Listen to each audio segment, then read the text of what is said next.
इस वृक्ष के विषय में काफी जगह बताया गया, भगवत गीता में भी बताया गया है कि ये जो भौतिक जगत है वो एक वृक्ष के समान, हमारे समझने के लिए उसको एक वृक्ष के समान कंपेयर किया गया है। क्योंकि हम देखते हैं काफी सारे वृक्ष, जैसे बरगद का वृक्ष है, वो किस प्रकार फैला रहता है काफी जगह तक, और उसकी काफी सारी टहनियां शाखाएं होती है।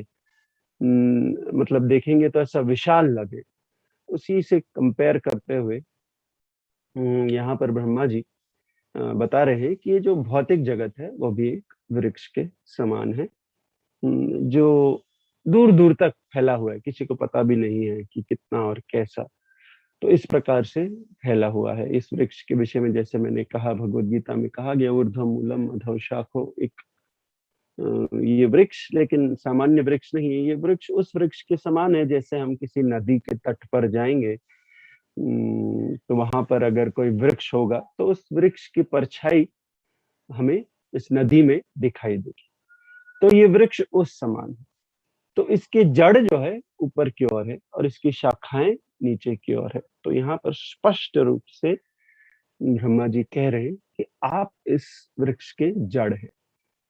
इस जड़ से 3 मुख्य शाखाएं निकल रही है, और इन शाखाओं के फिर अनेक अनेक टहनियां और शाखाएं बन जाती हैं।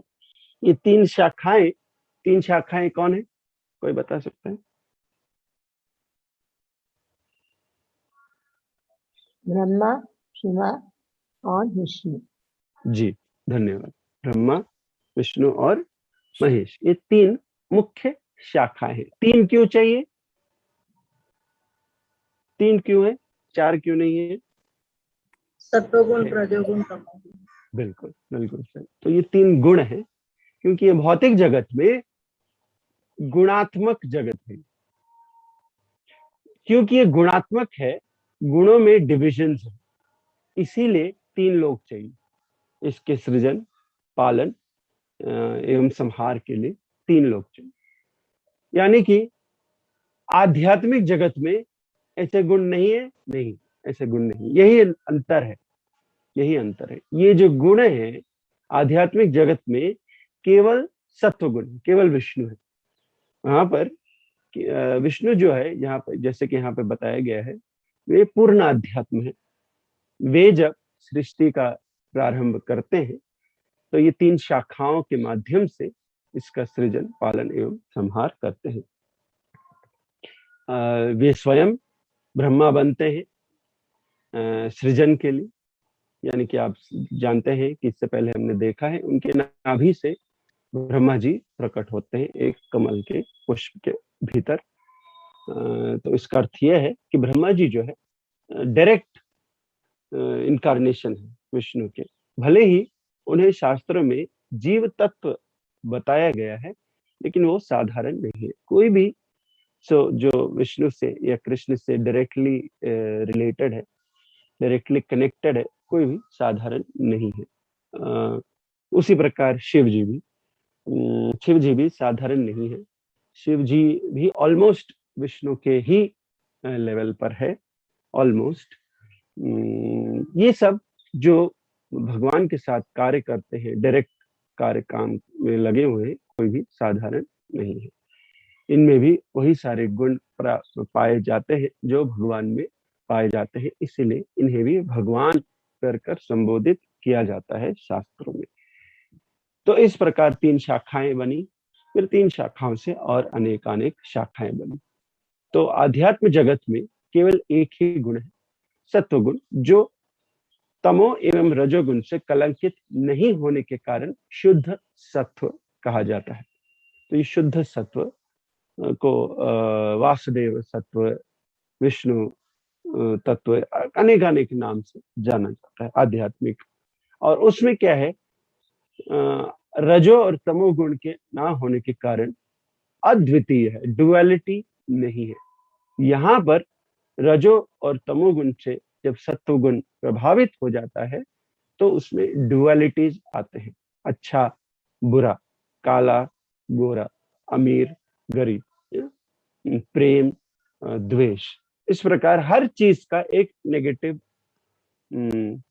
काउंटर पार्ट आ जाता है यहाँ पर, जबकि आध्यात्मिक जगत में ऐसा कुछ भी नहीं है। आध्यात्मिक जगत में सब सत्व गुण के स्तर पर होने के कारण सब आनंदमय है। अगर वहां पर द्वेष है भी तो वो द्वेष भी आनंद प्रदान करता है, वो है डिफरेंस। यहाँ पर जो द्वेष है वह रजो और तमो गुण के अंतर्गत आने के कारण हमें प्रयास प्रदान करता है, हमें बहुत कष्ट प्रदान करता है। अगर रजोगुण और तमोगुण नहीं होते यहाँ पर तो द्वेष भी यहाँ पर हमें आनंद प्रदान करता है। तो यानी कि अगर हम इस भौतिक जगत में रहकर सत्व गुण में हमेशा अपने आप को स्थापित कर सकते हैं भक्ति के माध्यम से, तो यहाँ पर भी हम आध्यात्मिक जगत का आनंद अनुभव कर सकते हैं। इसीलिए कहा जाता है जो महाभागवत होते हैं वे कोई अंतर नहीं देखते हैं आध्यात्मिक जगत या भौतिक जगत, वे सब कुछ क्योंकि उन्होंने कृष्ण से या विष्णु से जोड़ दिया है, उनके लिए सब आध्यात्मिक ही है। वरना अगर हम अपना बुद्धि का प्रयोग करें तो देख सकते हैं कि भगवान के नाभि से जो कमल प्रकट हुआ है उस पर बिना किसी भौतिकता से कलंकित हुए बिना ब्रह्मा जी प्रकट हुए हैं। लेकिन ब्रह्मा जी को हम जीव तत्व कहते हैं, लेकिन अगर हम अपना सामान्य बुद्धि का प्रयोग करें भगवान से डायरेक्टली कनेक्टेड है, जो भगवान से डायरेक्टली कनेक्टेड है वो आध्यात्मिक ही होना चाहिए। लेकिन हमें जैसे सामान्य व्यक्तियों को समझाने के लिए इसे दो भागों में विभाजित किया गया है, आध्यात्मिक एवं भौतिक। यहाँ पे ब्रह्मा जी से लेकर नीचे तक हर कोई सत्व गुण के अलावा रजो और तमोगुण से अक्सर प्रभावित हो जाते हैं। ब्रह्मा जी से जैसे नीचे के स्तर तक जब हम आते हैं ये प्रभाव बढ़ता ही जाता है, बहुत अधिक होता जाता है। इसीलिए जो सबसे नीचे की योनि में होते हैं वो सदा समय तमो और रजोगुण में ही रहते हैं। तो यह भगवत कृपा है कि भगवान ऐसे लोगों को आध्यात्मिक जगत का आनंद प्रदान करने के लिए यहाँ पर अवतरित होते हैं और उन्हें बताते हैं कि आप जो कोशिश कर रहे हैं यहाँ पर आनंद प्राप्त करने का, ये असंभव है, क्योंकि मैंने इसे ऐसा ही बनाया है कि यहाँ पर ये तीन गुणात्मक जगत है। इस वजह से आपका जो सारा कार्य जो है असत रहेगा। जो आप आनंद प्रदान करने की कोशिश कर रहे हैं वो असत रहेगा। इसीलिए आप सत्व गुण से आकर्षित हो जाइए और जब आप सत्व गुण में अपना जीवन व्यतीत करेंगे आपको हर कार्य में आनंद का अनुभव होगा और मेरी ओर यानी कि विष्णु की ओर आकर्षण इंक्रीज होगा, वर्धन होगा उसका। तो यहाँ पर देख सकते हैं कि तीनों गुणों का जो कार्य संभाला है, एक है सृजन यानी कि जो क्रिएशन है। क्रिएशन क्या है? Comes under the mode of passion, यानी कि रजोगुणी है। जो कोई चाहता है कि मैं कुछ बनाऊं और रजोगुण के अंतर्गत आता है। तो ब्रह्मा जी को इस रजोगुण का स्वामी बताया गया है सृजन के लिए, वे स्वामी। इसका अर्थ ये नहीं है कि ब्रह्मा जी रजोगुणी है, नहीं। ब्रह्मा जी हो या शिव जी हो या विष्णु हो, सब सत्वगुणी ही है। सब इस गुण से प्रभावित नहीं होते हैं। ये गुण के इन मोड्स के मास्टर है, ये स्वामी है। जैसे कि कोई जेल में जेलर होता है या सुपरिंटेंडेंट होता है जेल में, वो जेल में ही रहता है। उसका अर्थ नहीं है कि वो भी बंदी है, वो उस जेल का प्रिजनर नहीं है, वो कैदी नहीं है उस जेल का, वो जेल में रहता है। वो बाकी जितने कैदी हैं उनके स्वामी, वो उनको कंट्रोल में रखता है। तो उसी प्रकार शिव जी भी तमोगुणी व्यक्तियों के स्वामी है। इसका अर्थ ये नहीं है कि शिव जी तमोगुणी है, यह संभव है। कोई भी अगर ऐसा सोचता है कि क्योंकि अक्सर लोग, मैंने देखा है कि भगवान शिव, उन्हें ऐसा लगता है क्योंकि वो तमोगुणियों के साथ में रहते हैं, वे भी ऐसे कार्य में लगते हैं जो तामसिक है।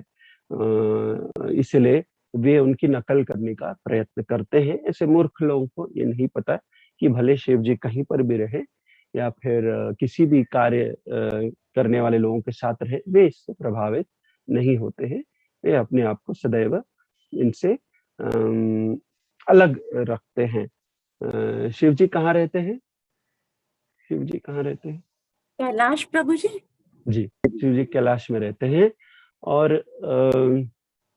वे हमेशा अपने आप को अपने गणों के साथ रखते हैं। ये गण जो है ये भूत प्रेत इत्यादि है ये गण, क्योंकि शिव जी इनके साथ घूमते हैं। इन भूत प्रेत और इनके कार्यकलाप जो है आप हम सब जानते हैं कैसे कैसे कार्यकलाप होते हैं, उनके साथ रहते हैं, लेकिन शिव जी ऐसे कार्यों से कभी प्रभावित नहीं होते।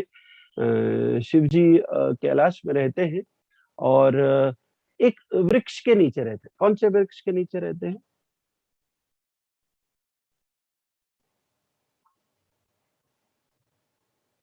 शिव जी, हरे कृष्ण। वटवृक्ष प्रभु जी। वटवृक्ष। हाँ, वट वृक्ष। अच्छा, पीपल। पीपल नहीं, वट इज बैनियन। बरगद। हाँ प्रभु जी, बरगद, वही बैनियन ट्री।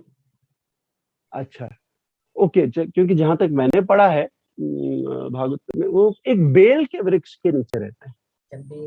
एक बेल के वृक्ष के नीचे रहते हैं जहां पर चिड़िया या फिर कोई ऐसा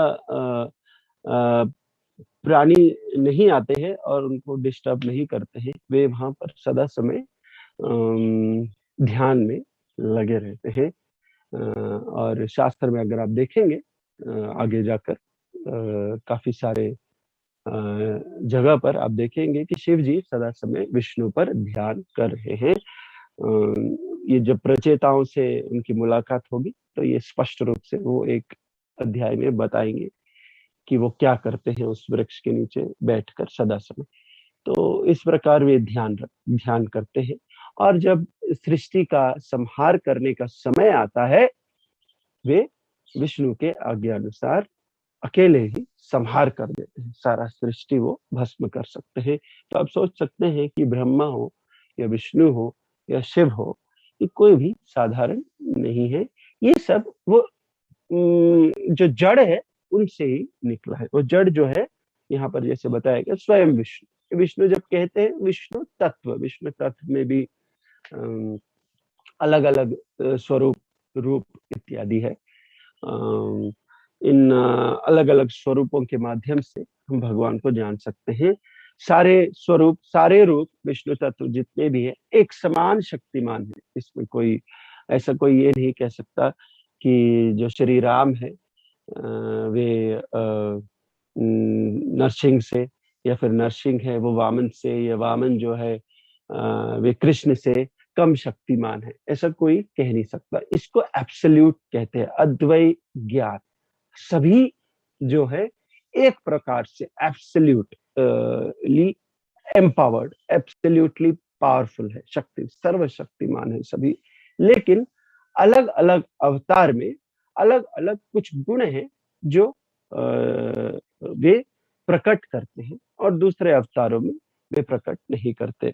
इसके अलावा शास्त्र से हमें यह भी ज्ञान मिलता है, इन सब का जो इस जड़ का जो प्रारंभ है वह कृष्ण से होता है। ईश्वर परम कृष्ण सच्चिदानंद विग्रह अनादिर आदिर गोविंदम सर्व कारण कारणम। और जिससे भी हमारा आकर्षण है भगवान के किसी भी विष्णु तत्व से हम उस प्रकार से भक्ति में लग सकते हैं। लेकिन हमें श्री चैतन्य महाप्रभु ने कहा है कि सबसे उत्तम भक्ति श्री कृष्ण एवं राधा की जो प्रणय लीला है उससे जो लोग आकर्षित होते हैं वे सबसे उत्तम भक्ति है, क्योंकि गोपियां ही सबसे उत्तम भक्त है। इसीलिए श्री चैतन्य महाप्रभु एवं श्रील प्रभुपाद के आदेश पर हम कृष्ण की भक्ति कर रहे हैं।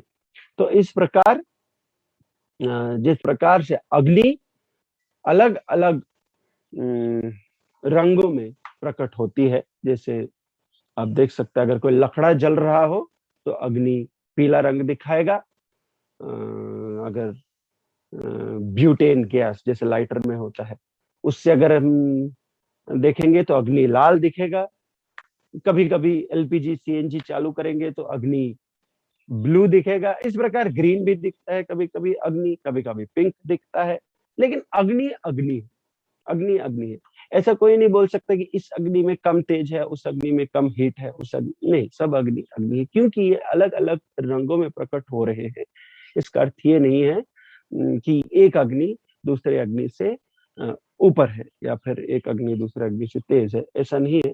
तो उसी प्रकार एब्सोल्यूट वर्ल्ड में भगवान अनेक अनेक रूप में स्थित रहते हैं भक्त के भावना के अनुसार, और सारे रूप जो है एक समान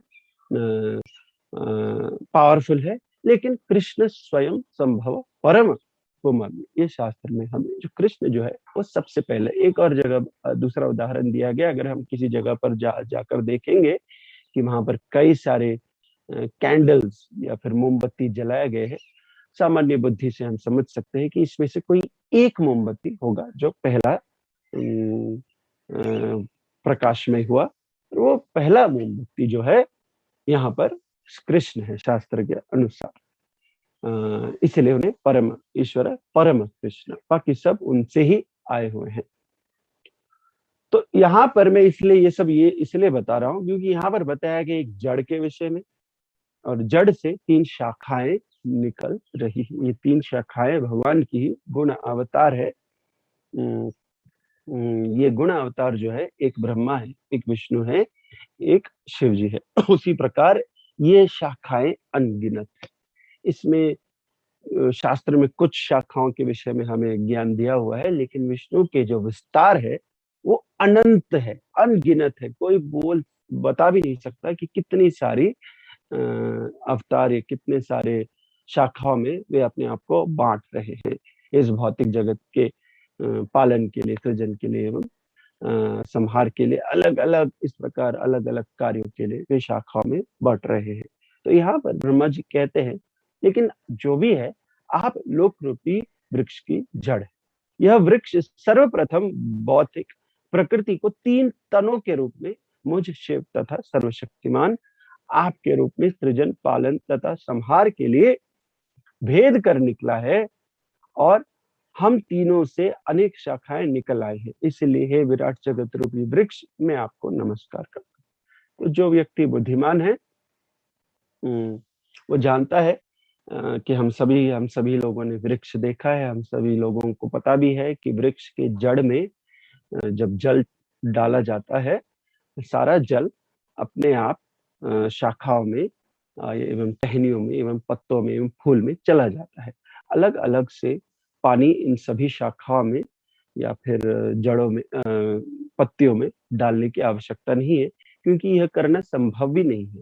एक छोटा सा वृक्ष है तो हम हो सकता है हर एक पत्ती में डाल सके, लेकिन अगर वृक्ष इस भौतिक जगत के समान विशाल हो, क्या ये संभव है कि हम सभी शाखाओं में या सभी पत्तियों में जल चढ़ा सके?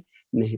तो इसीलिए कृष्ण स्पष्ट रूप से, शास्त्र भी यही कहता है कि केवल जड़ में हमें जल डालना है, यानी कि केवल कृष्ण की भक्ति करने मात्र से हम सगुणान समित्येतान ब्रह्म भूयाय कल्पते, जैसे भगवद गीता में बताया जाता है, माम चयो व्याभिचारेण भक्ति योगेन सेवते। माम चयो, केवल और केवल मुझे भक्ति के माध्यम से जो स्वीकार करता है, माम चयो अव्याभिचारेण, जो बिना किसी खोट के भक्ति करता है मेरी, वह सगुणान समित्येत, यानी तीनों गुणों को पार कर सकता है बड़े आसानी से, ब्रह्म भूयाय कल्पते, और आध्यात्मिक जगत तक स्थित, आध्यात्मिक जगत में अपने आप को स्थित कर सकता है। तो यह जो शिक्षा है ब्रह्मा जी हमें यहाँ पर अच्छी तरह से दे रहे हैं कि जड़ जो है ये कहाँ पर है, ये जानना बहुत आवश्यक है अगर हमें प्रगति करना हो। अगर हमें यहीं पर इसी प्रकार घूमना है असत जगत में, असत जगत की आनंद का अनुभव करते हुए ऊपर से नीचे, कभी नीचे से ऊपर, इसी प्रकार विभिन्न योनियों में अगर हमें भटकना है, तो फिर ऐसे लोग क्या करते हैं, अपने कार्य की पूर्ति करने के लिए अलग अलग से पत्तियों में या टहनियों में, शाखाओं में, जिस शाखा में उनका इंटरेस्ट इन्वेस्टेड हो, ऐसे शाखाओं की वो सेवा करते हैं। यानी कि देवी देवताओं की पूजा करते हैं, विभिन्न शास्त्र में दिए गए व्रतों का पालन करते हैं और अन्य ऐसे ऐसे कार्य तपस्या करते हैं जिससे उनका भौतिक आनंद का वृद्धि हो। इस प्रकार से वे ऊपर से नीचे, नीचे से ऊपर अलग अलग योनियों में भटकते रहते हैं। लेकिन जो बुद्धिमान व्यक्ति है, अतएव हरि भजे बुद्धिमान जन, केवल हरि की भक्ति करते हैं, क्योंकि वे जानते हैं, ब्रह्मा जी भी कह रहे, शास्त्र भी कह रहे, जो जड़ है वो हरि है। और हम जानते हैं जड़ में, वृक्ष के जड़ में जब जल चढ़ाया जाता है, सारे जगह जल पहुंच जाता है। ठीक, तो अब हम देखेंगे तात्पर्य में श्रील प्रभुपाद क्या कह रहे हैं। तात्पर्य इस प्रकार है, विराट जगत मोटे तौर पर 3 जगतों में, उच्चतर, निम्न तथा मध्य लोकों में विभाजित है, और तब परम मूल रूप भगवान के प्राकट्य से यह विराट जगत 14 लोकों में फैल जाता है। जैसे प्रभुपाद यहाँ कह रहे हैं कि सबसे पहले 3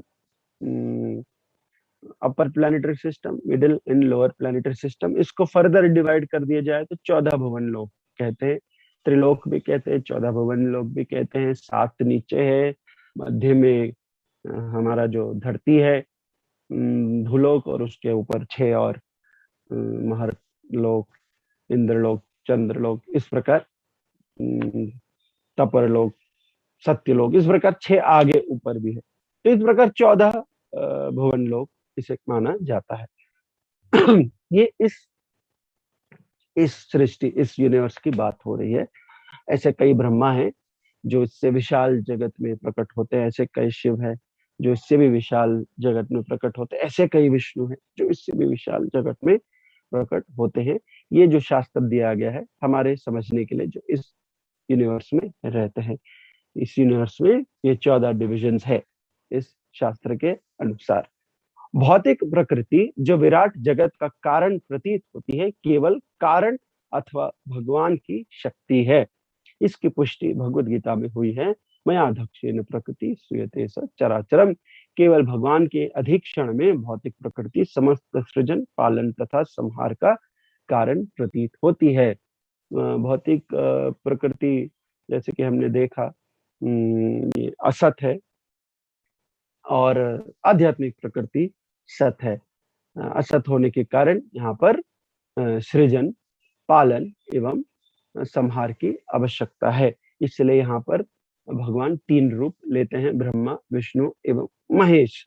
यानी कि आध्यात्मिक जगत में सृजन, पालन एवं संहार इत्यादि नहीं है, वो शाश्वत है।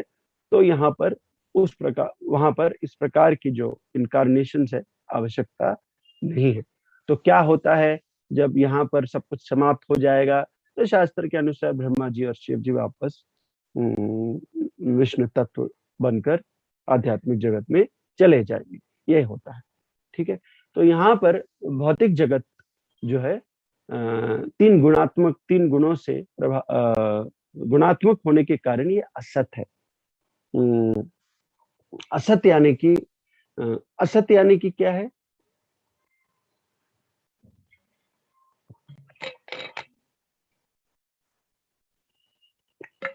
टेम्परेरी। Perfect, very good. असत यानी कि टेम्परेरी, असत यानी कि असत्य नहीं है। हिंदी के असत्य के साथ हमें इसको कंपेयर नहीं करना है। जैसे मायावादी लोग कहते हैं ब्रह्म सत्य जगत मिथ्या, ये जगत मिथ्या नहीं है। ये जगत जो है क्षणिक है, टेम्पररी है। यानी कि जो भी कुछ कार्य यहाँ पर चलता है, होता है, सब टेम्पररी है। हर चीज का एक सृजन, हर चीज का एक पालन और हर चीज का एक अंत होता है यहाँ पे। इसलिए इसे सत्य, भले हो सृष्टि का ही सृजन, पालन एवं संहार हो, या फिर कोई भी चीज ले लीजिए आप अपने जीवन में, मनुष्य का भी सृजन, पालन एवं अंत, जानवरों का भी, वृक्ष का भी, या फिर कोई चीज बना लीजिए, प्लास्टिक हो या थर्मोकॉल हो या मेटल हो, वुड हो, हर चीज का एक सृजन, पालन और अंत होता है। लेकिन आध्यात्मिक जगत में ये 3 चीजें नहीं है, इसीलिए वो सत कहा जाता है। ठीक है, इसीलिए इस जो प्रकृति है वह भी भगवान के आज्ञा के अंतर्गत है। जैसे भगवद गीता में हम देख सकते हैं, मया दक्षेण प्रकृति सूयते स चराचरम, भगवान की आज्ञा के अनुसार ही ये प्रकृति चल रही है।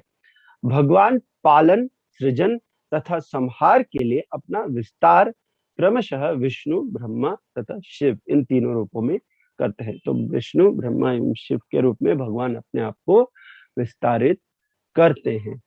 प्रकृति के 3 गुणों के नियंत्रण के इन 3 प्रमुख अभिकर्ताओं में विष्णु सर्वशक्तिमान है। अभी जब पालन की बात आती है तो विष्णु स्वयं इसे संभालते हैं। इसके कारण भी है, जैसे कि हम जानते हैं कि कोई भी चीज हो उसको क्रिएट करना इजी है, ऑफ कोर्स नॉलेज चाहिए, और उसको नष्ट करना भी बड़ा ही आसान है। जैसे कोई बिल्डिंग हमने बना लिया, बड़ा सा ऊंची इमारत बना ली, बनाने में समय लगता है, बुद्धि भी लगती है, ज्ञान भी लगता है, ठीक है बना लिया, और उसको नष्ट करने में एक बुलडोजर लेके आइए, उसको नष्ट कर सकते। लेकिन उसमें रहकर, एक परिवार के साथ रहकर, बच्चों के साथ रहकर, पत्नी के साथ रहकर, माँ बाप के साथ रहकर उसका पालन करना सबसे कठिन है। उसको क्रिएट करने से भी ज्यादा कठिन है, उसको डिस्ट्रॉय करने से भी ज्यादा कठिन है, कि घर को मेंटेन करना बहुत ही कठिन है। यह कार्य केवल विष्णु ही कर सकते हैं और कोई नहीं कर सकता। इसलिए विष्णु स्वयं ये भार अपने ऊपर लेते हैं कि इसका जो पालन है मैं स्वयं करूंगा। इस प्रकार विष्णु पालनहार भी कहते हैं काफी लोग, लेकिन वो ये नहीं जानते कि वो पालनहार ही जड़ भी है, समस्त सृष्टि का वे जड़ भी है। यद्यपि वे भौतिक प्रकृति के में पालन के निमित्त है, किंतु वे प्रकृति के नियमों द्वारा नियंत्रित नहीं होते। यह एक अंतर है विष्णु एवं ब्रह्मा और शिव के कंपैरेटिव। क्योंकि विष्णु इस भौतिक जगत में रहते हैं, फिर भी हमेशा रहकर भी वे कभी भी प्रभावित नहीं होते भौतिक जगत के कार्यकलापों से। जैसे कि हम जानते हैं, ब्रह्मा जी भी कभी कभी इस भौतिक जगत के रजोगुण या फिर तमोगुण से प्रभावित होते हैं। जैसे जब उन्होंने, इससे पहले आपने भागवतम में देखा होगा कि जब वो सृष्टि, अभी इसके बाद देखेंगे, सृष्टि प्रारंभ करेंगे, तो उन्होंने जब स्त्री का रूप जब उनके मन से जब प्रकट हुई, वह स्त्री का रूप जो प्रकट हुई, उनसे वे स्वयं आकर्षित हो गए और इस प्रकार उसके पीछे भागने लगे। उसी प्रकार शिव जी भी, एक बार आप देखते हैं जब भगवान ने मोहिनी अवतार लिया तो शिव जी भी सब कुछ भूल गए और वे मोहिनी के पीछे भागने लगे। लेकिन जब सृष्टि का जो प्रारंभ हो रहा था, जब उनका जो ब्रह्मा जी को प्रकट करने का अवसर था, तो वे कभी कदापि आप कहीं पर नहीं देखेंगे कि वे लक्ष्मी से आकर्षित हुए और लक्ष्मी के माध्यम से उन्होंने ब्रह्मा जी को प्रकट किया। वे स्वयं उनके नाभि से ही, वे किसी पर निर्भर नहीं है, वे कभी भी ऐसे कार्यों से आकर्षित नहीं होते हैं। जो कार्य उन्हें करना है वो स्वयं वो संभव कर लेते हैं। तो इसी प्रकार ये अंतर है कि वे कभी भी रजोगुण या तमोगुण से प्रभावित नहीं होंगे, वे सदैव अपने आप को सत्व गुण में रखते हैं। ये अंतर है विष्णु एवं अन्य दो जो है ब्रह्मा और शिव जी में। अन्य दो ब्रह्मा तथा शिव यद्यपि लगभग विष्णु जितने ही शक्तिशाली है, किंतु वे भगवान की भौतिक शक्ति के अधीन होते हैं। भौतिक प्रकृति के कई विभागों के अनेक देवताओं द्वारा नियंत्रण किए जाने की विचारधारा मूर्ख सर्वात्मवादी के मन की गंदी उपज है। अच्छा, जो लोग ये समझते हैं कि जो लोग ये नहीं जानते हैं कि विष्णु, ब्रह्मा एवं महेश के आगे कोई और है, ये समझते हैं कि इन्हीं से प्रारंभ हो रहा है, ब्रह्मा विष्णु महेश। अब वो लोग, मुझे नहीं पता वो लोग क्या सोचते हैं। ब्रह्मा विष्णु महेश जो है वो 3 है। अभी 3 में कम से कम एक तो पहले आया ही होगा। इतना भी अगर हम समझने की कोशिश करें तीनों एक साथ तो नहीं आए, ये वे भी जानते हैं। तो उसमें से एक तो पहले आया ही होगा, और वो एक जो है इन तीनों में, अगर हम लोग मानते भी है कि तीनों से प्रारंभ होता है, वो तीनों में से एक तो पहले आया ही होगा, और वो सर्वशक्तिमान है। तो जो लोग ये समझते हैं कि नहीं नहीं, ये तीनों भगवान है, और तीनों ही जड़ है, और तीनों से ही सब कुछ आ रहा है जा रहा है, तो वे बड़े बुद्धिमान नहीं है, वे मूर्ख है। वे ज्ञान के माध्यम से समझने का प्रयत्न, शास्त्र के माध्यम से इसे समझने का प्रयत्न नहीं कर रहे हैं। आप देखेंगे मूवीज में भी, कॉमिक्स में भी और सीरियल्स में भी ऐसा ही दिखाया जाता है कि इनसे पहले कुछ नहीं था, ये तीनों एक साथ आए। ये मुझे पता नहीं कैसे दिखाते हैं, लेकिन सामान्य बुद्धि का अगर हम प्रयोग करेंगे तो हमें पता चलना चाहिए कि एक से ही सबसे तीनों भी है, तो उसमें से एक जो है सबसे पहले आया होगा। भौतिक प्रकृति के कई विभागों के अनेक देवताओं द्वारा नियंत्रण किए जाने की विचारधारा मूर्ख सर्वात्मवादी के मन की गंदी उपज है। ईश्वर अद्वय है और वे समस्त कारणों के कारण। तो ईश्वर जो है वे अद्वय है, वे इस भौतिक जगत के सृजन पालन इत्यादि के आगे है, उससे भी ऊपर है। वे कोई कार्य नहीं करते हैं, वे सदैव आनंदमय जीवन बिता रहे हैं। आध्यात्म जगत में अक्सर अपने भक्तों के साथ, खासकर जो परम भगवान है श्री कृष्ण, उन्हें गोपियों के साथ आनंद उठाने का, आनंद में लीलाएं करने का बहुत इच्छा है, और वे उसमें बिजी रहते हैं। उनके पास कोई टाइम नहीं है कि आकर सृजन पालन इत्यादि करे। तो जो लोग यह सोचते हैं कि भगवान यहाँ पर बिजी है, काम करने के लिए मेहनत कर रहे हैं, मजदूरी कर रहे हैं इस प्रकार, तो वो ये समझ नहीं पा रहे हैं कि भगवान की क्या महिमा है। जानत्य तत्वम भगवन भगवत महिमनो, भगवान की महिमा केवल भगवान की कृपा से ही जानी जा सकती। अथापि ते देव पदाम्बुजद्वयो, जो भगवान के पद चरण चिन्हों को चरणों को जोर से जकड़ लेते हैं, पकड़ लेते हैं, केवल प्रसाद लेशानुग्रहित एवं ही। जब भगवान के चरणों को जो जोर से पकड़ लेता है, भगवान उन पर कृपा करते हैं। प्रसाद लेशा मीन्स बहुत, इतना से एक रंच मात्र भी अगर भगवान की कृपा उस व्यक्ति पे हो जाए, जानाति तत्व, वो जान सकता है कि परम कौन है, ईश्वर कौन है, वे क्या करते हैं। ईश्वर मजूरी करने में इंटरेस्टेड नहीं है, वे आनंदमय अभ्यास, सदैव आनंद में रहते हैं, आनंद का अनुभव करते हैं। तो जब यहाँ पर सृजन पालन संहार की बात आती है, वे अपने आप को विस्तार करते हैं, और वो एक तरफ चलता रहता है। लेकिन भगवान, इसका अर्थ ये नहीं है कि भगवान अपना काम छोड़ दे आनंद का, नहीं, वो सदैव आनंद में, आनंदमय अभ्यास। जिस तरह सरकारी कामकाज के अनेक विभाग या अध्यक्ष होते हैं, उसी तरह ब्रह्मांड के कामकाज की व्यवस्था के लिए अनेक अध्यक्ष है। तो उन्होंने डिपार्टमेंट बना दिया है।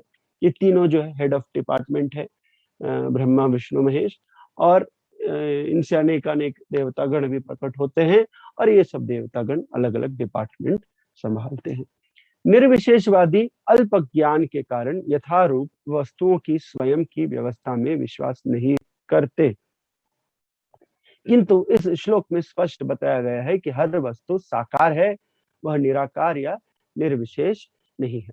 तो जैसे कि ब्रह्मा जी यहाँ कह रहे हैं कि सृष्टि, सृजन एवं पालन के लिए ये तीन रूपों, स्वरूपों के माध्यम से हो रहा है, निराकार के माध्यम से नहीं हो रहा है। जबकि निर्विशेषवादी यह समझते हैं कि निराकार ने ही ये जो है सृष्टि, सृजन और पालन का कर्तव्य संभाला है। नहीं, ब्रह्मा विष्णु एवं महेश, इस श्लोक से स्पष्ट रूप से होता है। ये तीनों स्वरूप है, ये कोई निराकार ये तीनों व्यक्तियां हैं, और ये तीनों व्यक्तियां इस जगत का सृजन, पालन एवं संहार कर रहे हैं।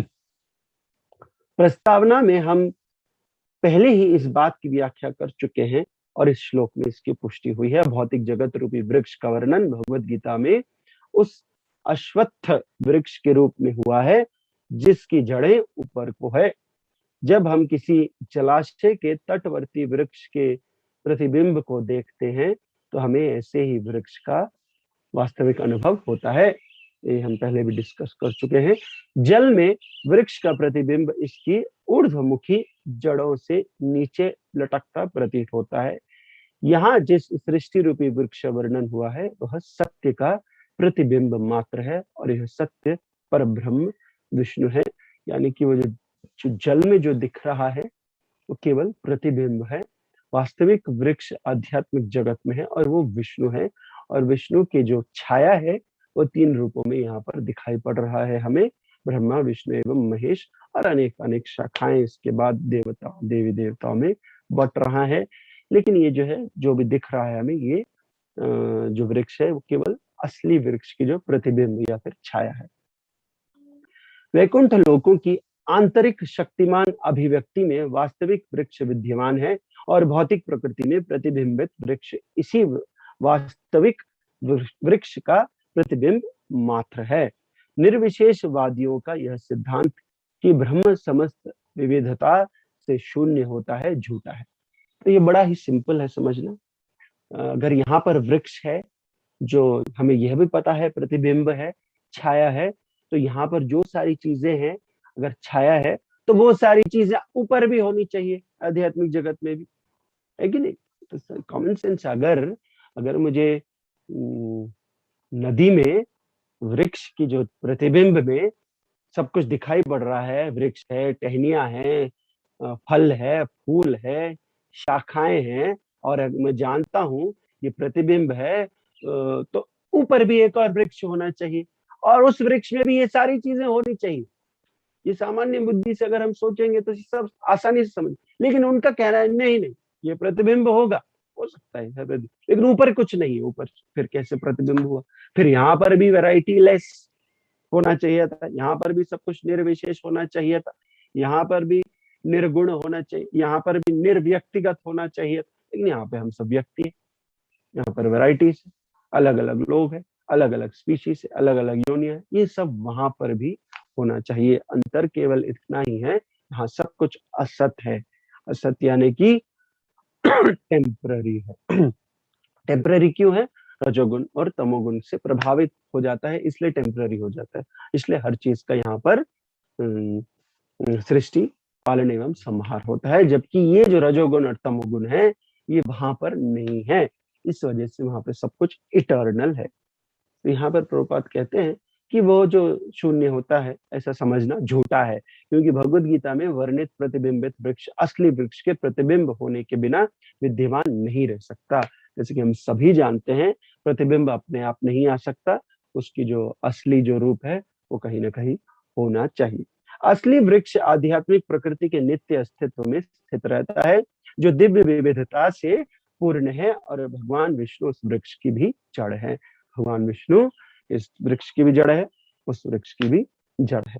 असली तथा मिथ्या दोनों ही वृक्षों की जड़ वही भगवान है, लेकिन मिथ्या वृक्ष असली वृक्ष का विकृत प्रतिबिंब मात्र है। विकृत, कलंकित या फिर distorted, distorted by 3 modes of nature, 3 गुणों से विकृत हो गया है वो प्रतिबिंब।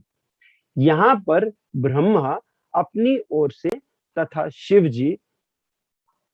जी की ओर से असली वृक्ष रूप भगवान को नमस्कार कर रहे हैं। बड़ा ही ज्ञान प्रदान करने वाला श्लोक है। अगर ये बात सब लोग समझ पाएंगे कि ये कैसे वृक्ष चल रहा है और इसकी जड़ विष्णु है, किसी के लिए भी ये बड़ा ही आसान हो जाएगा, बुद्धिमान व्यक्ति के लिए, कि हम विष्णु की भक्ति क्यों करें।